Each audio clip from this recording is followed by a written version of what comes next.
Réaliste. En pleine nuit, les forces spéciales du GIPN font éruption chez l'écrivain et journaliste indépendant Pierre Jovanović, ainsi qu'au siège de sa maison d'édition à Paris. Il s'agit vraisemblablement d'une opération d'intimidation, à quelques jours de la sortie de son nouveau livre 2008, un ouvrage qui dénonce les mécanismes opaques de la finance mondiale et les responsabilités politiques dans l'effondrement économique. Une intervention policière disproportionnée menée comme si l'auteur représentait une menace grave à l'ordre public. Depuis des années, Pierre Jovanović dénonce les dérives des institutions financières.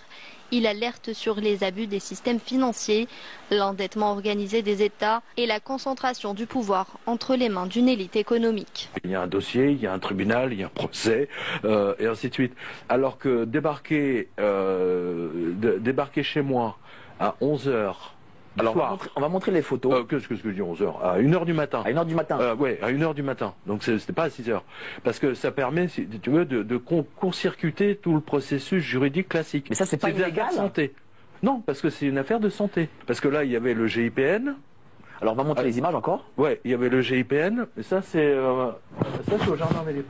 Il y avait le GIPN, il y avait le commissaire de police du 17e, il y avait un représentant du préfet, enfin un camion de pompiers, et bien entendu un camion de police et la BAC.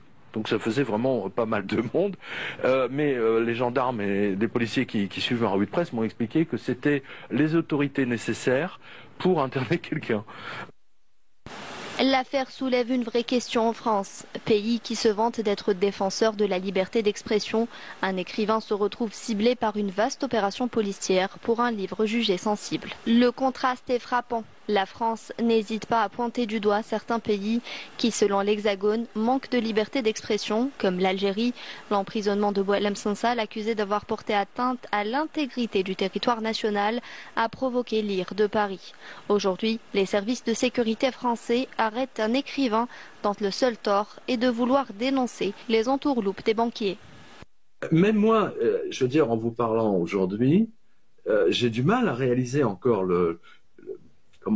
la portée de la chose. Même si j'en comprends la signification, hein, et que c'est purement scandaleux, et qu'on donne des leçons à l'Algérie ou à la Turquie ou à d'autres pays, ou à la Russie par exemple, de liberté d'expression, mais je pense que là, la Macronie a franchi un pas. Aujourd'hui, l'écrivain fait face à une large campagne de dénigrement et d'intimidation. Mais Pierre Jovanović ne compte pas reculer. Le recours à la force contre un auteur n'a pas seulement choqué l'opinion, il révèle un malaise encore plus profond dans l'État dit démocratique.